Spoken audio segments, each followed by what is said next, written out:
Yep, the automatic voice says we were recording. Thanks, Sue. Okay, great.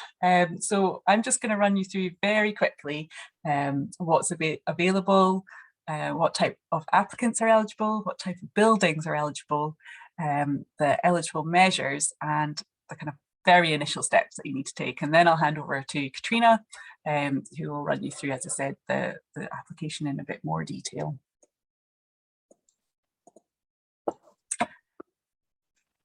So what's available through this call? Obviously practical advice and support from our development officers and specialists, and from information from us at the application stage, right through to your kind of finished project, if you like. Available funding can cover up to 100% of the costs. There are variable intervention levels for grants, but it is possible to get a loan at 0% interest. It can top that up to 100%, both through CARES, which should make it quite straightforward, but you don't have to use the loan. You could use other forms of match funding as well. And we'll kind of go into the different types of match funding and things that you can use when we run through the application in a bit. We can help you to appoint contractors to complete bits of the work as well. So if that's something that you want help with, just let us know. And you obviously get your support from your local development officer right the way through the process too. So these are the intervention levels available for the CARES grant. So for project development costs, we can fund up to 100% of those. That should say, oops, that should actually say not 5%, but 75% for renewable heat generation, such as heat pumps, 60% for renewable electricity technologies, such as solar PV, and also for energy storage, such as batteries. And we've got 30% for energy efficiency measures and loft insulation, that sort of thing. And up to 100% can be provided as a CARES loan if required, as I've already mentioned. We've put a minimum funding request of £5,000 on this because we're looking for projects of a slightly bigger scale than would be under 5,000. So it must be at least that.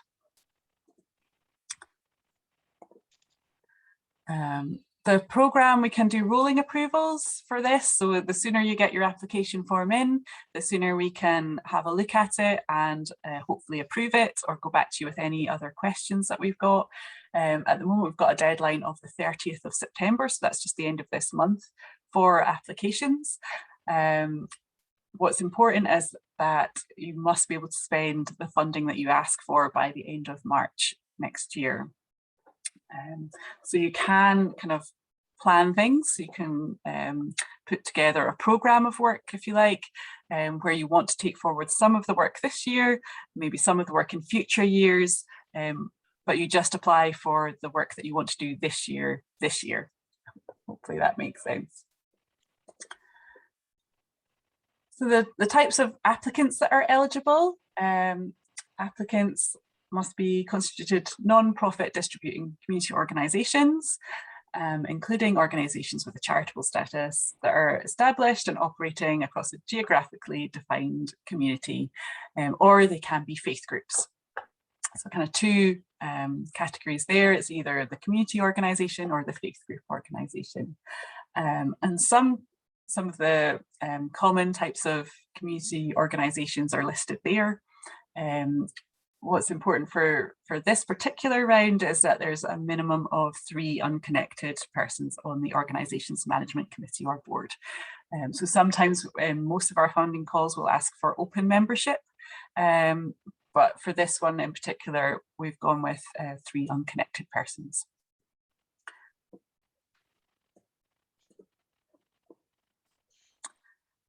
So your applicant can be eligible, you've got to have an eligible building as well. So the building must be owned or leased by the applicant. And if you're a tenant, then you must have your lease in place for further 9 years or be able to extend that lease if necessary. So we'll look for evidence that that's in place. You also need to either have the rights or get the rights to develop projects in the building. And you also must be able to demonstrate how the building is used by the wider community as well.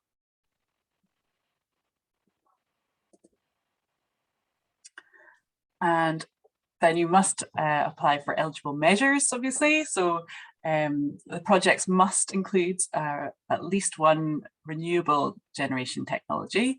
So you must be doing something like solar PV or renewable heating this year. And then you can apply for supporting measures as well. So supporting measures could be things like the battery storage or the kind of heat network, like radiators and things like that to support the installation of your renewable technology. We are able to fund up to a certain percentage other measures as well, such as energy efficiency measures, and you can include those in your application form. But as I would say, before you must spend all of the funding by the end of March. This is not one that we're able to roll over into future years. So I think just think about what makes sense to install this year. And you need to be able to show a rationale for your choice of technologies. So that could be through the energy efficiency business support audit.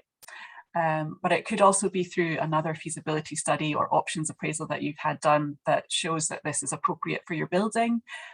Or the staff at Local Energy Scotland could do a kind of brief audit as well and just kind of sense check what you're planning to do.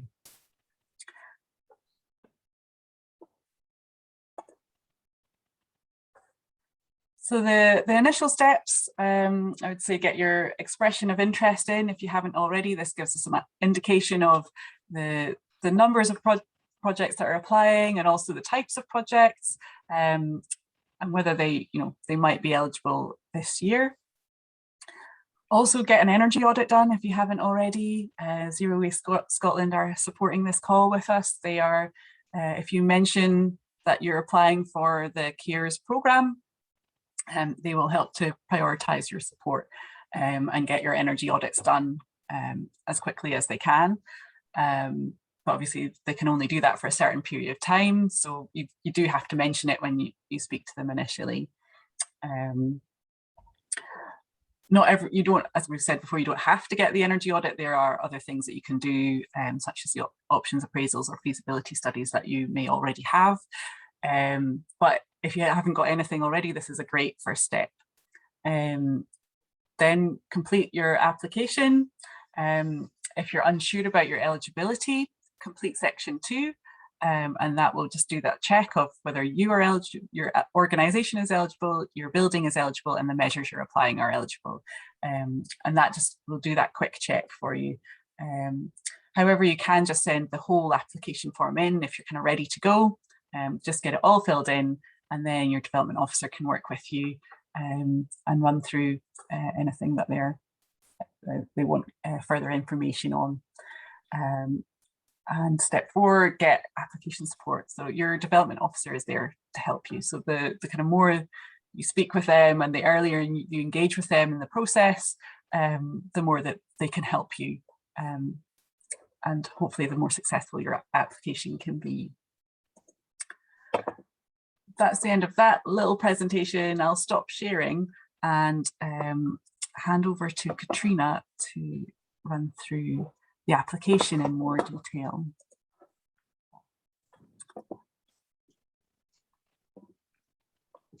Great, thanks for that, Laura. We've just had a great question come in on the energy audit, and I've typed with typos, of course, why not on a Monday morning.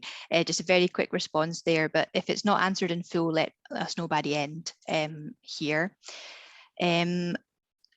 I'm hoping that I'll be able to run through what our template application is looking like at the minute and talk through a few of the I don't want to call them sticking points. I don't want to be that negative, but places where we're getting common queries coming up. And if I at least manage to answer one person's question they have in advance for this webinar, I think we're doing grand. But as Laura's explained, we will have lots of time for questions at the end. I've already got a few on my notepad to start things off. You don't need to feel pressured to ask a question, but I'm sure there'll be a few. So first of all, let's share my screen. I'm going to share my screen and then quickly minimize the Zoom call in the background so you're not seeing yourselves. And I'll try and keep it as zoomed in as possible for everyone's eyesight. But first of all, I'm talking about a template application. Where do you even find the template application?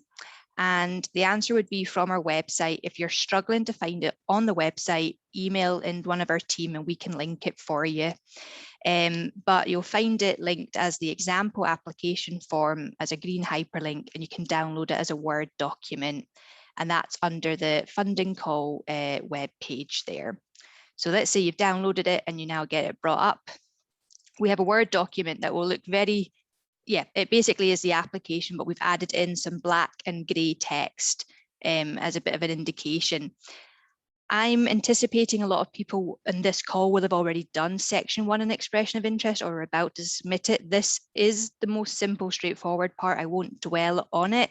This is really to get your foot in the door, your name, your organization, get a bit of information about yourself, and allows the process to start.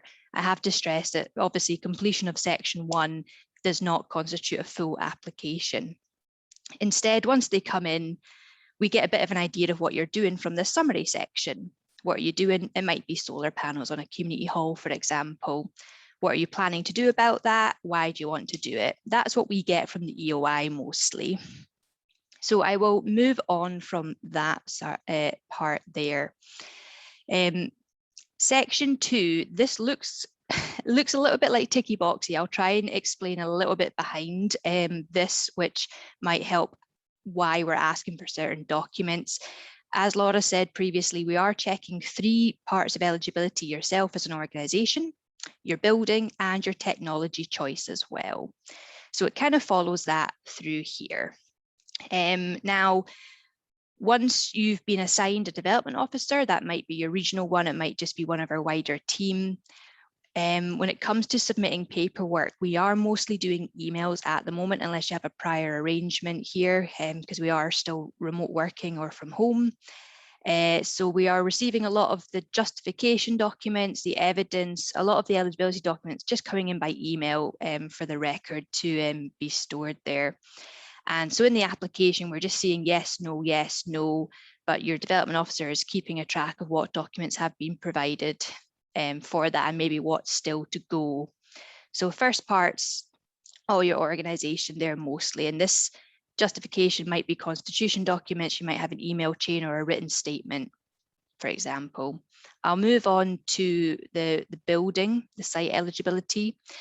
And again, this will just be ticking you have the right to develop, for example, or you have a lease that allows that as well, and you'll just be sending the evidence on or giving a bit of an explanation in the box below. As you can see, we've got our example text coming in here to give you a bit of an idea. Recent photographs as well gives us a good idea of what the building looks like as well, helps us picture it and look at the site. Making note of any planning here as well. Oh, sorry, I'll just admit that other person coming in there. They're just going to join my ramble halfway through, sadly. So we're just looking here at section 2 eligibility. Now, your most recent energy performance certificate, if available. If people aren't sure where to get that, there is an online register. You can search by postcode. If you're unsure, it's the Scottish EPC register, and you can follow their instructions to search for one for your building if you're not aware of one already. And then we get into slightly more wordy section of the application here, where we're asking about how you use the building for the community and how it's ensured that it's open to the local community here. So again, we've got some example text in here that we would maybe expect to see as suitable evidence here. I'll come on to the project ambitions. This is talking really about the technology justification and eligibility that Laura was touching on here. So whereas this is going to be a very simple tick yes in the application, myself and the other development officers, we will be checking the documents that prove that justification or evidence that solar panels are suitable on your building. I mean, you know, it's just a bit of a sense check to make sure we're not maybe installing a solar panel when actually your building is completely shaded out by a mountain or a massive forest, just something of that nature there. So you might have quite a few documents relating to this. You might have an EBS report, the Energy Efficiency Business Report, on the way. I'm just going to touch on the EBS report here because EBS, the Energy Efficiency Business Support with Zero Waste Scotland, once they have a referral or they've been contacted, it's very helpful for yourselves as the applicant to remember that you'll need to respond to their inquiry form to confirm that they'll start the report, the audit. And it's called an SRF form, SRF. Just make sure that you're looking out for that email coming in and that you're not delaying on that email to slow down the process there. Okay, and then again, we've got some guidance text here about how your project aligns with CARE's priorities and to the local energy policy statement. We've got the hyperlinks in the application that take you to the guidance itself, but there's some example text of how it might fit the box or certain categories here. And then a bit more self-explanatory, how will your project benefit the local community and what's been the engagement here, or what are you planning to do? So every project will be different. So we've got some guidance examples of what we're looking for. Ultimately, this is a net zero funding call with community buildings. So there's a lot around rewording that, which I'm sure we'll see. The one thing I've had a few come back personally is the subsidy control side of things. So this is obviously now that the UK has left the EU, our state aid regulations have changed slightly. Our website page, again, linked in the application, does talk through it quite clearly, following yes, no, what you move on to. If you're ever unsure about this, let us know early on. However, please just read it through and work through it. We use test number 4 as an example in the application about economic activity. And as you can see, the example text here is, if you're a community group that does not trade or invest internationally, it is likely that you're going to fail test number 4 because you'll have a local based economy. So it might be that your project is then not eligible as a subsidy. So please just follow that through, and the example text helps quite understand the justification for the answer there. And then, there's a little bit last part here for section 2. Have you received CARES funding in the past? Yes or no. If you're a new hall committee, for example, and you're not really sure, maybe drop your development officer a wee email just to check. We can check that in the meantime while you're progressing with your application, okay? And then this last part is, I would say this is quite an important part, because this is demonstrating the additionality to us. What's going to happen if CARES don't fund your project? And why are you looking for grant funding? What's going to enable you to do this project or inspire you to aim bigger and better, for example? So that's the last part there of section 2. Now, as Laura was saying, you can submit that and wait to hear back from your development officer, but because of the timelines, I mean, we're coming up for almost halfway through September as it is, and I would probably be encouraging you to try and submit section 2 completed and start drafting section 3. And getting on with that, just to ensure that all the paperwork is in place before that deadline, because it's probably easier to work through if there's 1 or 2 bits of query or missing paperwork than sadly have to miss out on anything because everything wasn't submitted by the deadline or wasn't completed in the application. We mentioned if you need to submit it, we have a central inbox at info@localenergy.scot. I admit and I appreciate some people might already have a relationship with their development officer and will go straight through them. Just check annual leave or whatever, or working hours, if you already have that relationship going on. I'll have just a very slight pause there. I'm just going to grab a mouthful of tea before we go on to the slightly bigger section 3. So section 3, when we're getting to this is the last part of the application, and yeah, there's a bit more text going in here because you've done a lot of the paperwork in section 2. So this would be a really good idea to have a look at the template application that I'm sharing here, and have a go at drafting your section 3 based on that. Project delivery is the very first part in 3.1, and this is helping us to understand how you manage your project. Essentially, how are you going to ensure that this is going to get done before the end of the financial year, before the funding expires? What's the responsibility? What's the relationships there? What's the experience that you might have in-house to help get this on? So we've just done it as bullet points. Bullet points are great, short and concise there. So great example text in here to summarize what you're going to do here. I'm going to move on a bit more. So contractor selection, you can kind of think of this a little bit about like procurement. And I'll come on to maybe some of our top tips for helping think about procurement as well and show you where to get them. Contractor selection, what are you going to be doing to make sure that you are identifying the appropriate contractors or installers in line with our guidance there. Also, if this is going to be an issue, letting us know early on and writing a little bit about it can help if you would like additional support. I'll be working this template example with a sort of solar battery project example, and I'll come back to show you the kind of support that we are providing to help with approaching contractors as well. Laura, if I don't remember that, please ping me, but I'll go to the top tips email page, webpage. Now, the next sections, which are called milestones and detailed activities, I'd anticipated this would be the bit that a lot of people would just appreciate having a talk through because it looks a little bit different from our previous applications. So this is what I was focusing a little bit preparing for this webinar. What I would say is it has been quite handy to think of a milestone. It's just a logical step in your project, what needs to be done. We just might call it a milestone, or you might hear it maybe like a break point.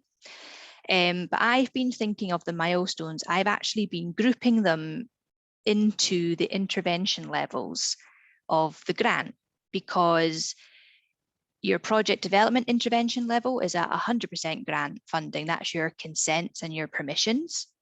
Your renewable technology, that's electricity, they're all grouped at about 60% intervention, so your solar and PV. So that would make a logical second milestone.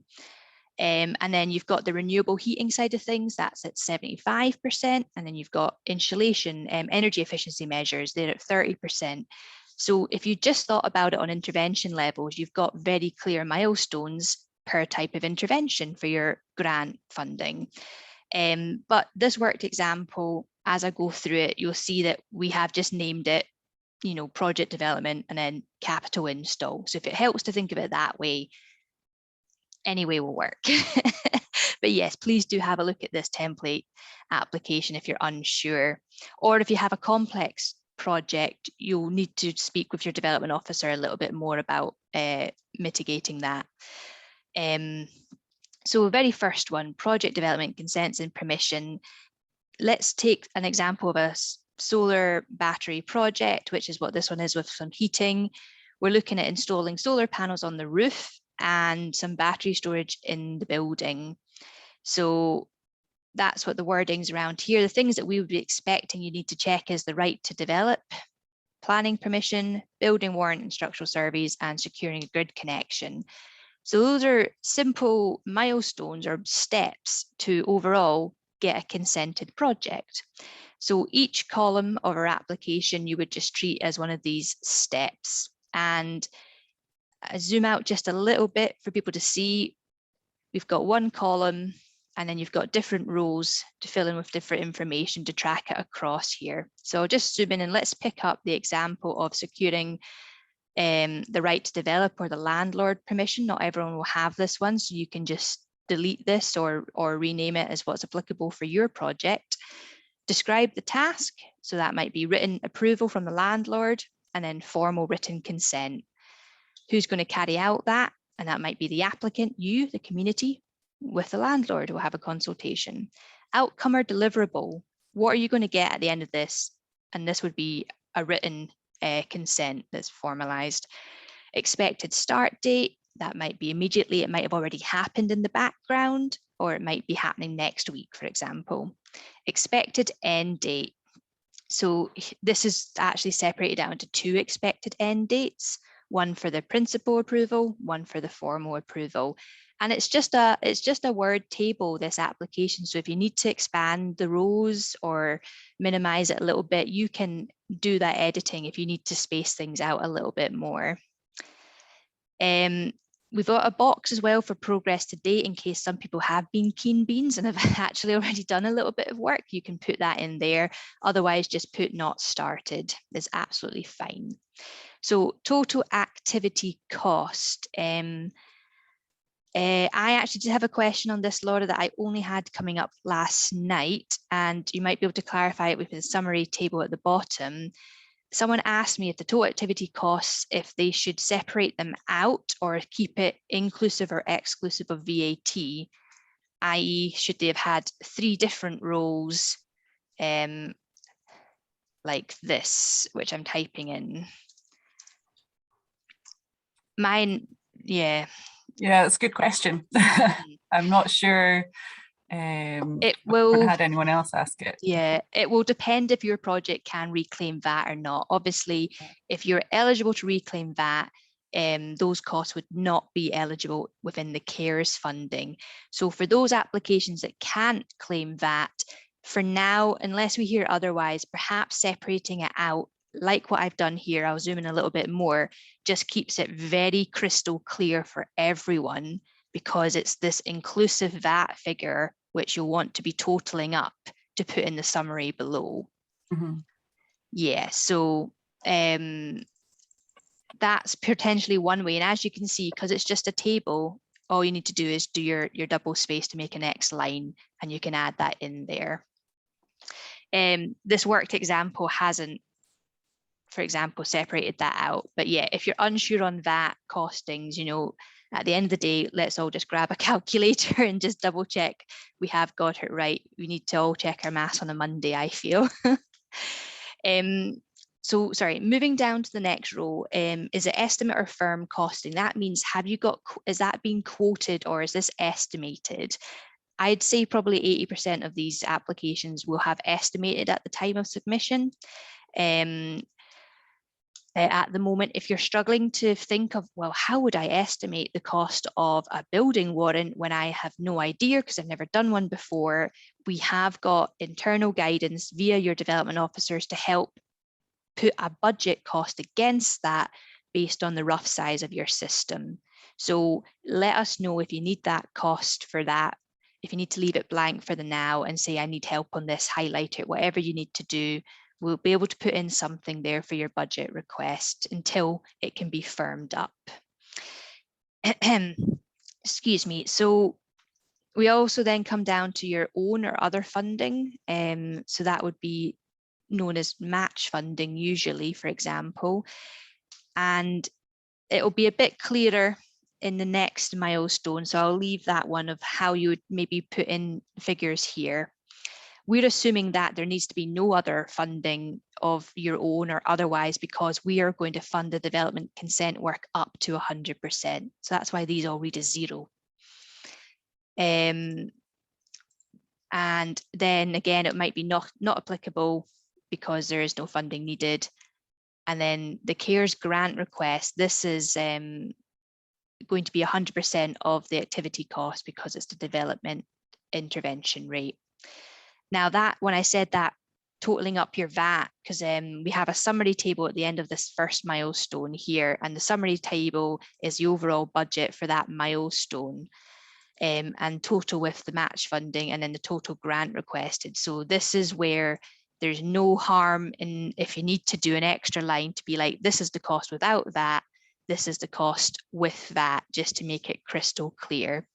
Because we've just said, again, you know, if you do not include the VAT cost, if you can reclaim that. So that would be your milestone 1. And then, as I say, for most of these projects, that should be your development and consents. Milestone 2's a bit more visible, if you like, because this is what's actually going to go on these buildings or in these buildings. Now we've called it a very catchy, snazzy example here, capital installation. So capital money, equipment for the renewable generation and energy decarbonisation. Again, we've got a brief overall description.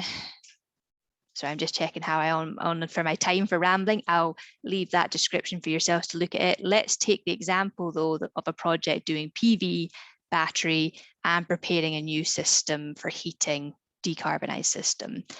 So a little bit different. We don't have as many mini steps across the columns, A, B, C, and D here.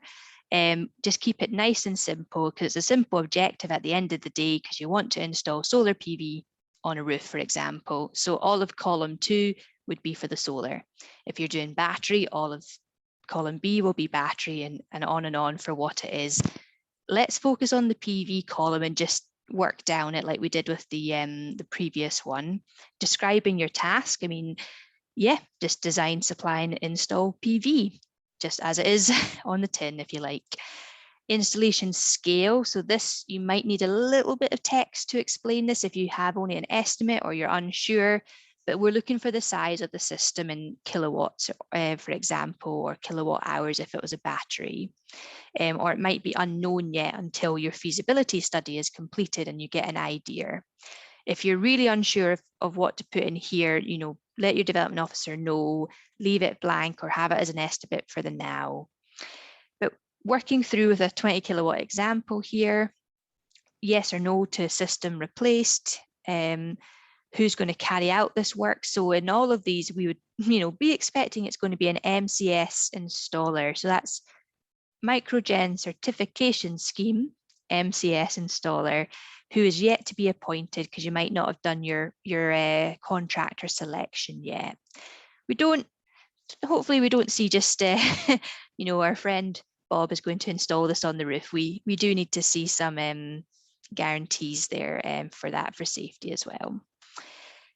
So outcome or deliverable, it's, don't overthink it. You are just literally installing the system. That is the deliverable. Okay. So your expected start date for these works, you've got to have a little bit of a lead-in time for getting your contractor or waiting for your feasibility report to come in, or just getting things in motion with the consents and the development. So that's why the expected start date might be a couple months on. An expected end date might be up to a month after when it actually started here. Okay. Progress to date, I wouldn't expect there to be much in here, to be honest, but that's fine, because that's what we're here to do with this application. Your total activity costs. So this is where I said I'd come back to, because not everyone knows maybe what to put for a budget for a 20 kilowatt PV system if you haven't had quotes or a feasibility study yet to size that. In that case, your development officer definitely can help with some estimates based on some information about your building and yourself. So you get in touch with them, and they'll be able to have a look at some internal guidance and advise you what to put in this role for the now. Okay. And just remember, that's inclusive or exclusive of VAT. We are doing VAT at 20% unless it's otherwise stated as well. So again, estimated or firm costs like the above. And coming on to the own funds or match funding, this makes a little bit more sense now, because we're dealing with an intervention rate of 60% for the solar panel example. Here we go, 60%. So this application itself will allow you to apply for 60% grant funding through CARES, and you could have the remaining 40% as a loan. However, if you have your own match funds, you can lessen the loan amount that you're looking for by adding your match funds.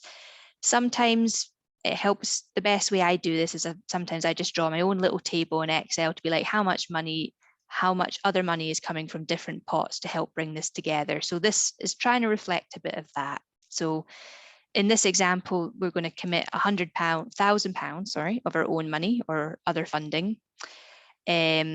Do read our guidance on what constitutes as acceptable match funding. We're talking about non-Scottish or UK government grant funding as acceptable match. So it might be like a private community benefit fund or your own fundraising money that you have in the bank. The applicant's then going to request 60% of the total install cost at 12 grand as a CARES grant.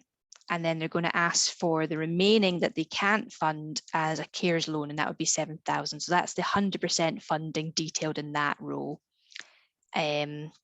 there. So when it comes to now the summary part at the end of your milestone, how much is it all going to cost?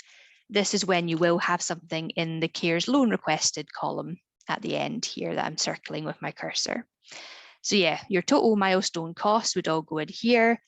How much other own match funding or other funding comes in here, how much of the grant you're looking from CARES will total up in here, and then the loan in here. Overall though, you know, all of these three should equal the one on the left. So yeah, easy, nice maths check for everyone to check and keep everyone on their toes.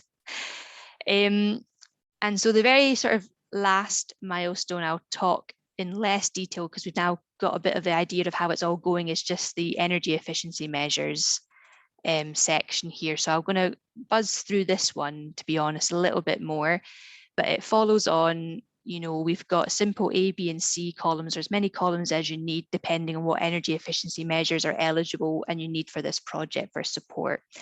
So in this example template application, we've got loft insulation, draft proofing, and LED lighting. So again, you just work down each column for each activity, adding information. Now the biggest change is going to be the intervention level again, because at the CARES grant level, it's 30% for energy efficiency, okay? So as you can see what I said at the start, if it helps, think of your milestones in terms of the intervention of the grant, because they'll all read the same percentage across the bottom there. So as I say, skimming through this one, and then you finish at the summary here. Okay, so that was a lot to go through the milestones, but I hope by just looking through the template form, you get an idea of how to set out the columns, and it will help break down the project into logical steps. And if you think about it, when it comes to the claim stage as well, you'll be claiming in that sort of progression as things move on as well. I'll touch on the very last bits of the application and try and finish pretty sharpish on my talking bits. So we've got plenty of time for questions. So 3.3 is electric vehicle charge points. Now, we're asking to know about it because it can be important for an energy system in a community building, because electric vehicle charging is a impact on your energy demand. We're not funding these at the moment, but do please let your development officer know about any plans to install, because that might affect the sizing of your solar PV or your battery. Likewise with EBS, if you're in touch with your Zero Waste Scotland contact, they would probably like to know if you're doing that or you're in the progress of doing that as well. Okay, so 3.4, additional project information. This, as you say, might just be ticky boxy, but you'd expect there maybe to be a bit of an email chain or a conversation with your development officer just to show this. But you know, things like, are you subletting any parts of the buildings? Do your tenants rely on you for the energy system and energy supply, or do they pay for that energy? How will consumers be impacted? Will they be impacted during the delivery of the project? This is a little bit like consumer protection. Well, it is asking about consumer protection. And if you're unsure, like consumer protection, think of it in terms of, you know, landlord and tenant situation with heat, where the landlord has a responsibility for domestic heating to supply that to the tenant, but the tenant will pay the bills. So it's a similar idea here, but in the example of solar panels, it depends on who's paying the electricity bill. If your solar panels are going to reduce that bill, what's the impact there? So read through this example here. If you're not sure if there's going to be a consumer impact, there might not be as well if you own and operate the building. There might not be. But yeah, just have a read through of that. If you're unsure, do get in touch there. We follow on a bit more about shared learning here. So we're looking for support to produce a case study for publication and engaging in shared learning activities there. So if you work through that, that'll be self-explanatory in most cases.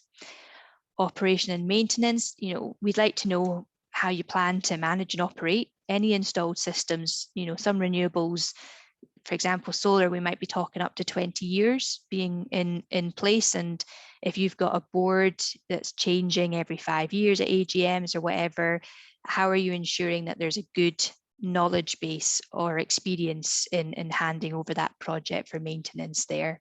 So we've got some example text of something you might want to consider, but you might have to have a wee chat amongst yourselves just to be sure what's going to be the best way forward for yourselves as a community group or organisation.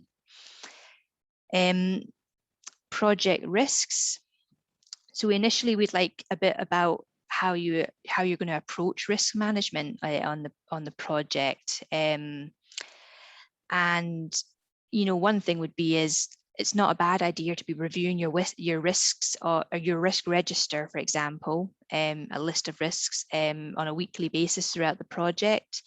Or liaising with contractors on more technical based risks and helping to mitigate and find solutions. There is options, as this example application says, that you can track known risks in the CARES monthly reporting. That's something where an approved project with funding has a monthly report that they fill in and send back to the development officers. So you can use that as your opportunity to look at risks and note that how that's getting there.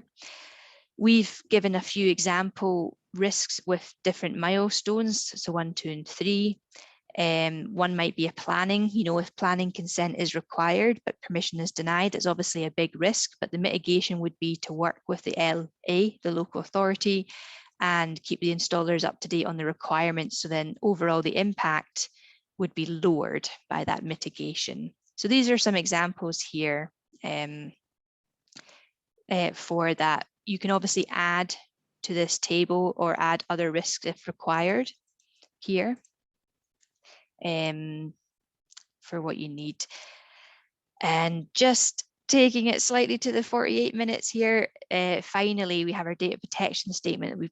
Please read that, and if you do have queries, let us know on that. And the very last part is the declaration and signature. I would say personally that I've had a lot of people that want to leave off signing it for the formal submission until they've maybe had a go at drafting the first application, so that when they know it's ready to go, it is just the signature. So as it says, you don't need to do it right now, but we will need to have it completed if your project's being approved for funding. Okay, so don't be surprised if we come and chase you when we're like, we need a signature. And then, yep, as we're saying at the end of section 2, you can submit it back to localenergy.scot unless you might have another prior relationship with your development officer that's already saying, I'll take your applications, and log that on the system as received. Please feel free to put red or delivery receipts on these emails as well when you're sending them, to give you guys a bit of sense of comfort that it's been received at our end. And do check your spam box for the localenergy.scot email in particular, in case your mail provider isn't happy with our email address. Add us as a contact or prioritize us as not junk, just to make sure you're not missing out on our emails. So everyone, that was the stop tour through sections 2 and 3. And hopefully I've answered a few questions that I'd had coming off the bat before this webinar. The very first one I'll do to just kick off before we open the chat and the floor, I would say, would just be, we do have a new web page called our top tips for progressing your renewable project under the CARES funding call web page. and that was where I got the example application form, the links for the guidance notes. So that's there. So this is a handy reference place to come back to if you couldn't have watched this webinar, for example, noting that. Now, there was one particular thing I wanted to show people because we've had a question about, do we need to have quotes right now to complete the application? That was a really good question from someone, because they said we were actually struggling for access to their building this week, for example. You don't need quotes right now because you can use benchmark estimate costs that your development officer can help with. However, when it comes to seeking quotation requests, have a look at number 6 on our top tips. And when it comes to quoting from accredited installers, we have got an example email. You click on it, the example wording is as below, and that's just a very good copy and paste job into your emails and tweak it, tailor it as per your project here. So this is to help with turnkey installations and a wee explanation of what a turnkey is there. So that was a pre-question I'd had already. So if I hopefully stop sharing and then see how it's gone in the chat, because unfortunately I wasn't quite keeping my eye on it. That's great. I've answered a few of the questions in the chat, but I'll let Kat have a wee look over that. I'll just maybe point out a couple of things I picked up. There was something around subsidy control. So I will share my screen on our subsidy control page and try and kind of talk you through that bit a little bit while Kat's just reviewing the questions there. So here we are.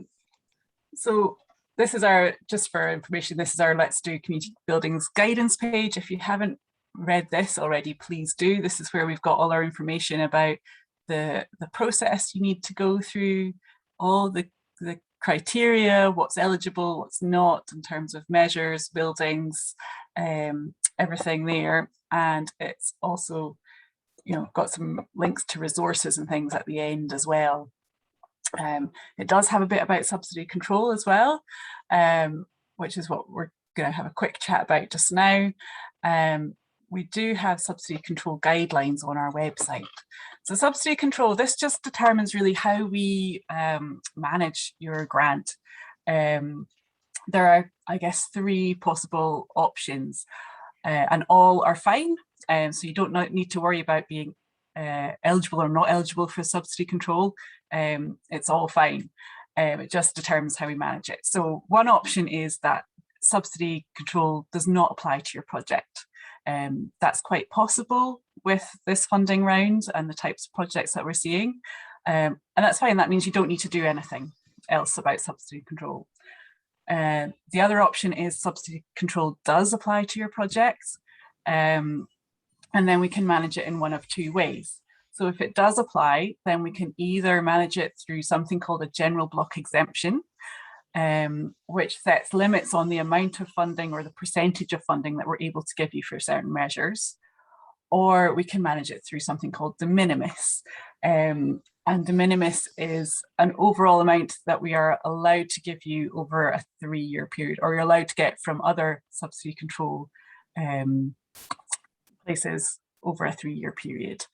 So just to go through it very quickly, you can determine whether a subsidy is present in a couple of ways, and the questions we've asked in the application form are aiming to be straightforward ways to try and find out the information to these questions.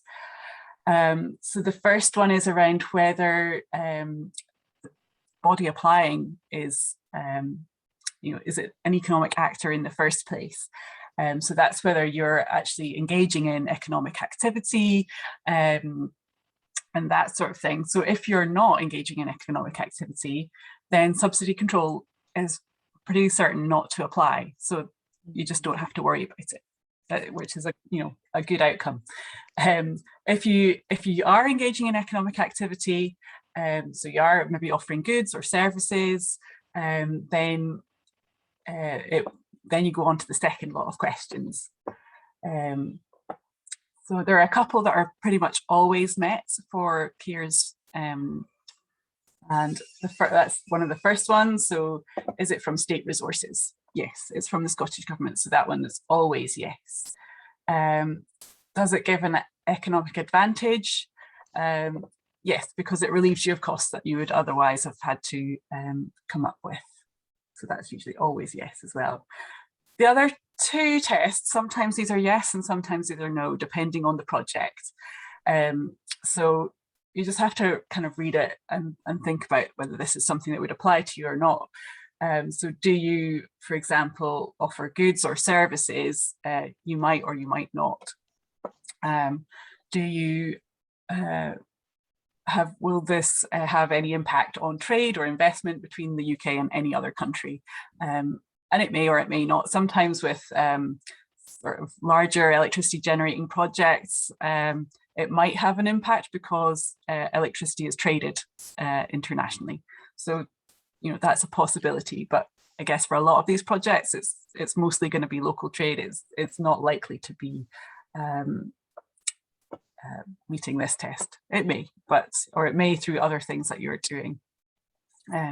So if any of these 4 tests are no, and you only need one to be no, then subsidy control does not apply. So again, that's fine, you can forget about it. If it does apply, then we can look at de minimis. So de minimis, previously there was a €200,000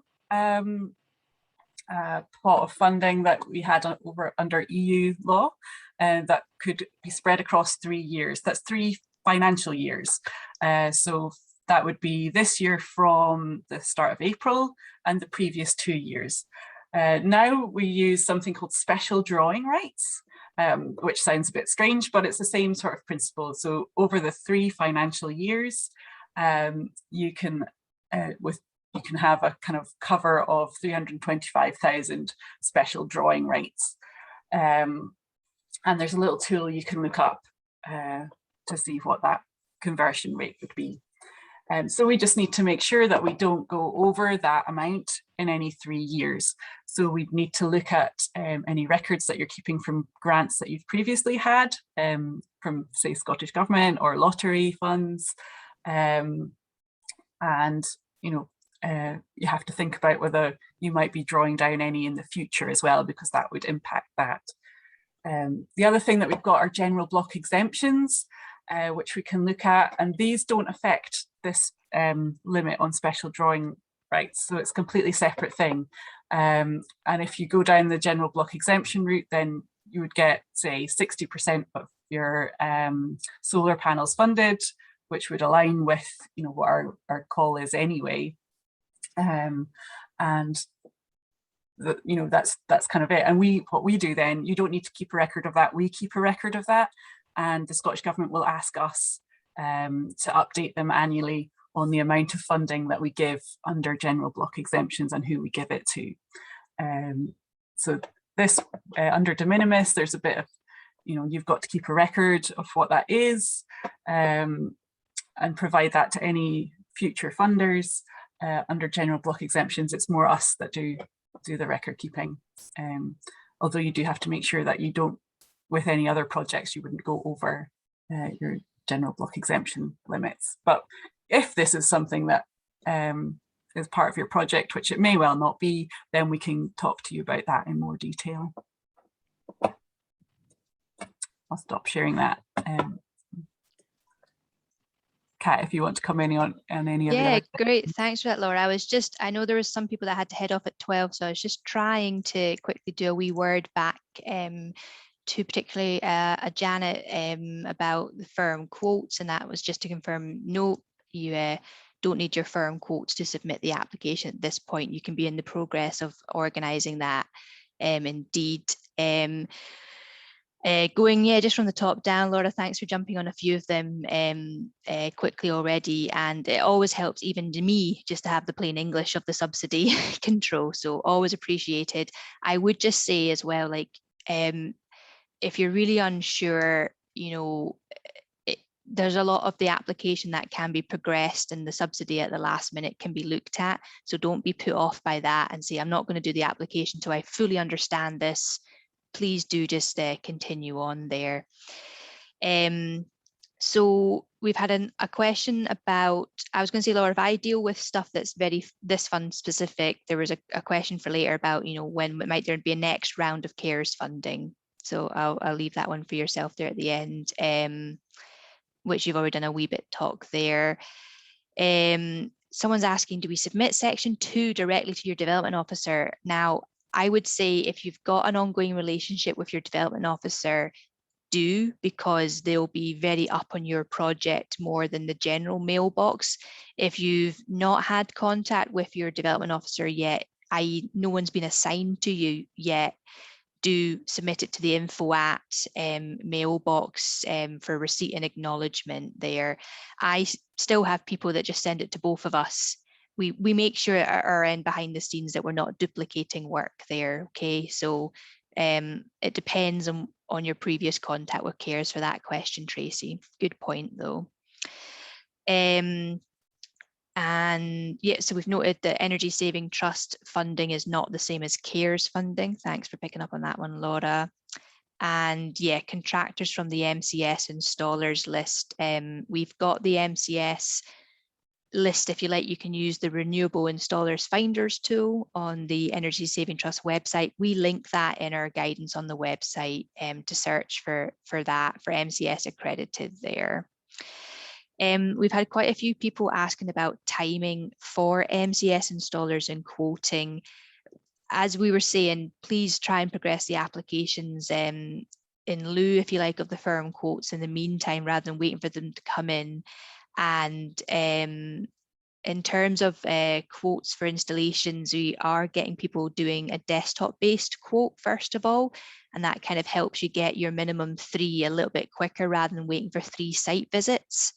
It would be good, however, to have a site visit with your preferred installer just to confirm before things go ahead.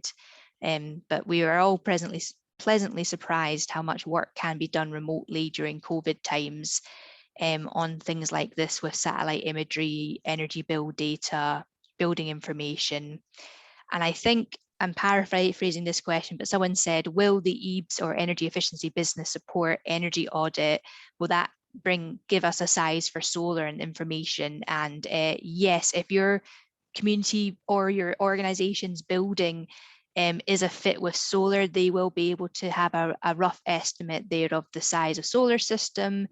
Along with a lot of other useful information, they'll have a sort of table of recommendations that you could take forward to help lower your carbon and make savings to your bills, for example. So yeah, we would expect EBS to pick up on doing some sizing of renewable generation technology and having maybe a look at energy efficiency, lighting in particular as well.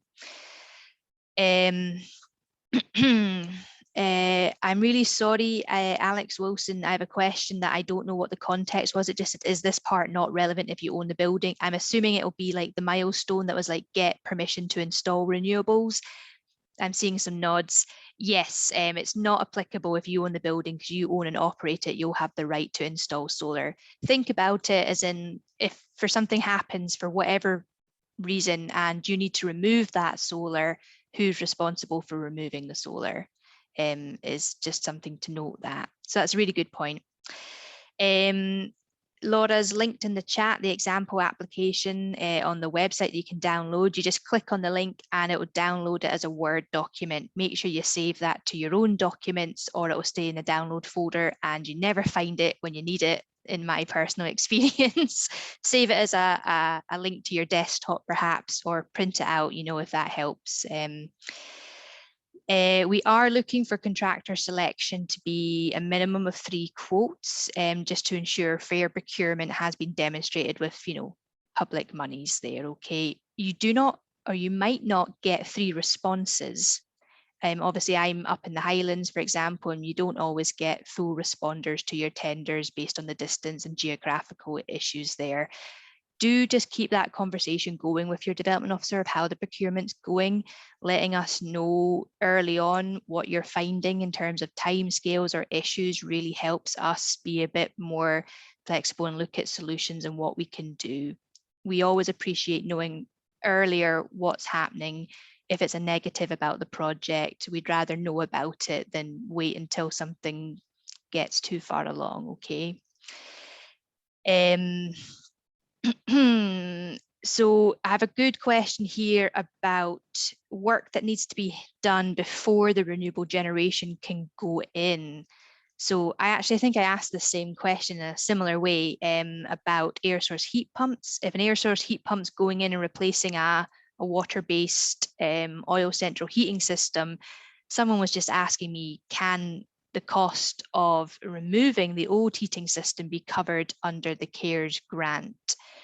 My initial feedback was no, it's just the generation and technology itself. So the air source heat pump in that example with the distribution system, so the wet central heating in this case. I would expect that would apply to Barbara's comment, which was really good about a ground source heat pump where you would need to lift an existing floor. It's a really good point, Barbara. I would like to look at that separately because I'm not quite sure how installers would quote for that pre-work, if that actually counts as part of the installation doing this, if that's something covered. So I'm going to make a separate note, Barbara, for that. Perhaps if you're comfortable in Zoom chat, you can send me a separate message or your community contact details so we can do a follow-up email on that, just to give you more detail, because it's a good point and it's quite a specific case for your one. That would be great. So yeah, if you type your email, Barbara, or sorry, forgive me, Laura, you'll be able to get that joining information. So scrap all that, Barbara. We'll have your joining information. I'll action it for ourselves to get back to you. Great. I had a half go at typing back to Patricia's question on churches before I started rambling away. Just to explain that answer I've got to, I would always recommend a more in-depth for church-based projects with your development officer, because quite often we need to have a little bit of a more look at the building and organisation eligibility criteria than a community hall, for example. It's a little bit straightforward. So that would be a really good example to get in touch with the development officer and press for a chat or an email follow-up query. Just based on that particular information in the chat, without knowing anything more, where this applicant would just be looking for energy efficiency measures, which would sadly not be eligible with this CARES funding call. We need a minimum of 1 renewable energy generation technology. So we can't just fund the insulation of a building, for example. We would instead be signposting to other potential sources of support for that one. So a good one to talk through about how we reached that question. I'll come back to the economic activity one, Laura, perhaps with the later on funding calls for that. That would be really good, Bern, to get in touch with your development officer. If you don't know who your local one is, our webpage has them by geographical area, but all of our development officers are, we're not carbon clone copies, but if you're more comfortable with speaking to the one in your geographical area, they might know like the local issues a little bit better as well and familiar. So yep, feel free to contact via the web page. It has our name and our contact details and our areas that we operate in. So I'll be like North Highlands and Western Isles, for example. I've got a good unincorporated question, which I have rehearsed. But Laura has already got there with a really great answer. If that's needing any more speaking, unincorporated groups can apply, but we need to have a further chat about risk with unincorporated bodies and the liability of taking on potentially loan funding. Obviously, grant funding is a little bit less risky, but with anything, you know, if you're taking on debt finance, you need to be aware of the potential risks and the responsibilities to your community organisation and to yourselves as well as community board members or directors, okay? We had a question from Pamela on the CARES loan option to match fund. Other funds could well become available, absolutely. And not everyone always wants to do debt financing, even if it is at 0% interest. You might not want to for cash flow. If other funds come available, I would in short say that you then don't need to draw down your CARES loan.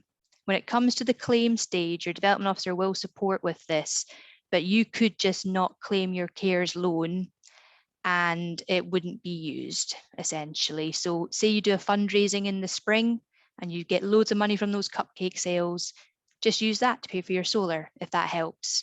Absolutely, really good point there. I would also say for cash flow, the earlier you let us know about loan repayment information, the better. Also, for people that aren't always 100% sure, I do remind people that nothing is finalised till you sign on the dotted line, and that's the same with the CARES award offer. If you are successful for funding in this funding round, there will be a period when we are waiting for a signature from your side to confirm the agreement, and that gives you time to read over all the terms and conditions and just doubly check, because up to that point, nothing is set in stone, okay?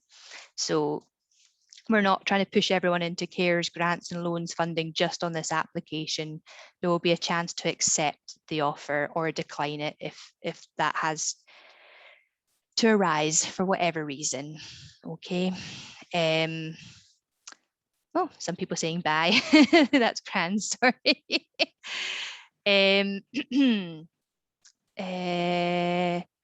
There is a good question about additionality with your, if you have a lot of funds in your own account that are unrestricted or unreserved, for example, we would need a very good additionality case for why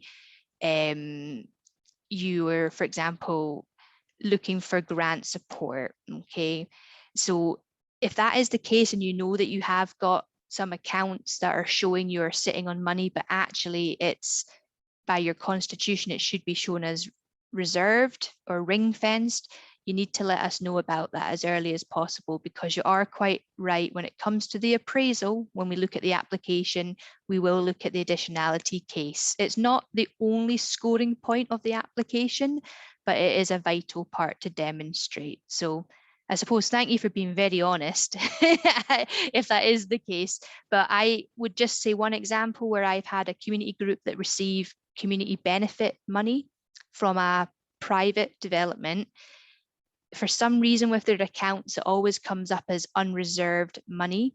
However, they've demonstrated via their constitution that they must hold 6 months worth of wages for their development officers and to deliver programs. So in a sense, they were able to demonstrate it's actually ring fenced. It can't be spent on a CARES project at the current moment. So that just had to be an email chain and a wee chat over the phone to understand that. And their accountant was able to sort that out and get the evidence I needed. So really good point there, Bob. Flood lighting for a sports pitch. Oh, very unique question from Helen, because it is energy efficiency. I'm assuming the sports pitch energy supply links back into the building itself. It's not coming off a separate energy meter. What I tend to say to people when I don't always have the answer off the top of my head is put it in the funding application. I'd rather you put it in now and we have to take it away, worst case. If it's not eligible, then we don't add it and we miss it out. So there might need to be a bit of follow-up on Helen's inquiry, because it is not in the building, but you know, energy has to get to that pitch and it might be through the building. So it is actually part of your costs, your overheads, and it is using potentially carbon to light that area. So yeah, please put that in the application, Helen, and you'll likely have a bit of a follow-up on that one. Oh, I'm so sorry. I'm just reading. There's a point from Barbara, and I don't know if I answered Barbara's point.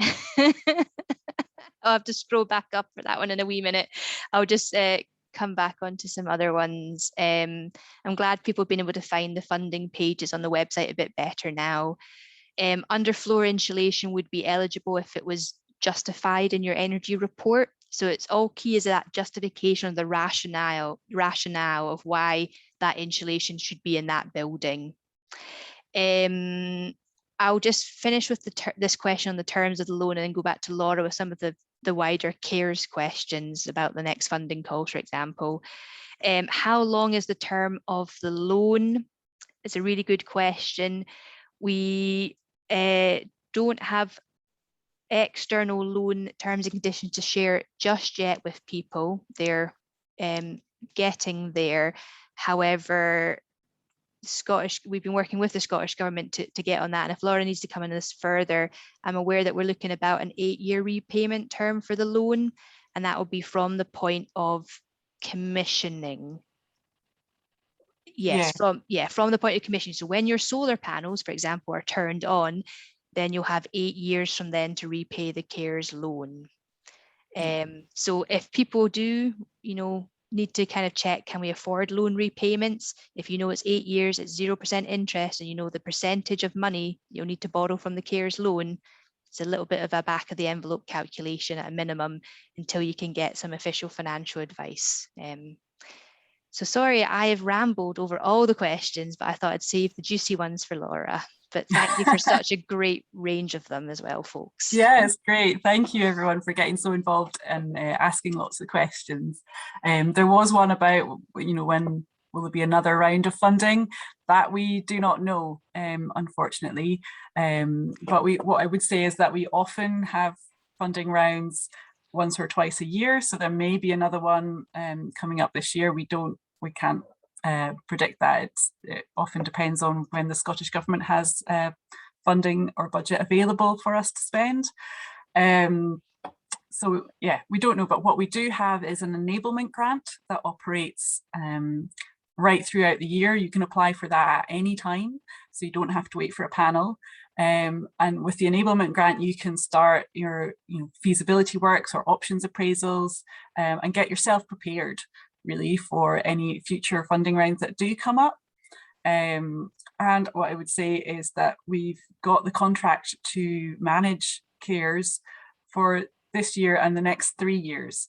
So there is going to be funding available over that time.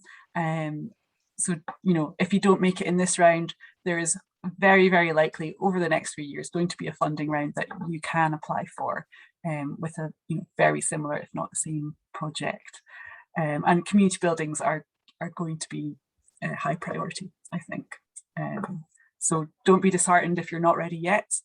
Please do keep going and try and apply at a future round. Thank you, Laura. I'm trying to type, I just cannot seem to type as quick as I want to. There's a good point from Alex here. I'm just about finished typing it, but I'll just say it out loud about professional fees and services. So this is in the development or like the resource stage of your project. And in summary, it's yes, Alex, the fees for your building warrant, structural survey, the time for the professional to work on those consents would all be eligible under the development part of the CARES grant, because it's enabling your project to progress to the capital. What I would maybe just draw people's attention to is not everyone's a structural engineer, so not everyone can just do this in-house, for example, but the type of turnkey contract where we were suggesting people use to contract their installers with, that's the kind of thing in that example email text we're saying we're looking for you to either deliver this in-house for us or subcontract these extra professional services.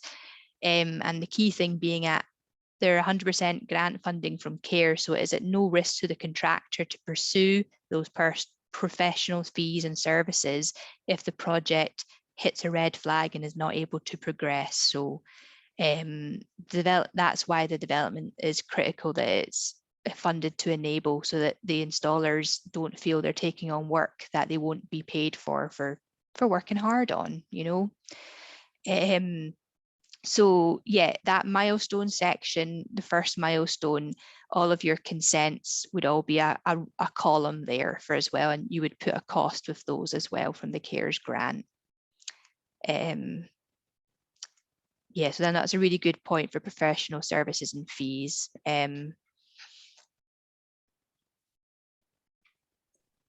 Yeah, and what we can do is we can share our recording of this with you so that you can go back and have a look at things again if you want to. We'll also try and pull together some of the questions and answers, and we can circulate that around as well, and just so people got something to refer back to if they need it, and we can send that on also to people that didn't manage to either make it today or stay for the full session. So hopefully that will be helpful for people. Helpful for me, if nothing else. No, no, it really does help be able to go over some of the more general questions so that people can just crack on with their applications, because we all know that you're all very, very busy people. So being able to have this time for us to go over the application, maybe in plain English or a work through example, you know, in 90% of cases that will enable you guys to do what you need to do. But for those people that just need a little bit further queries or questions, we now know you can go to your development officer if your question wasn't picked up in the examples through here.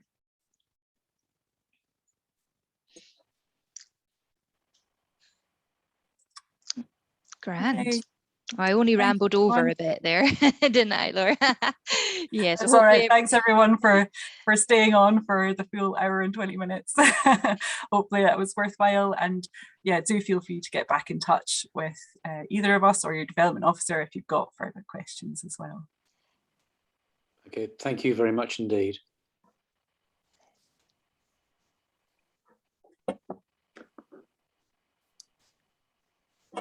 You.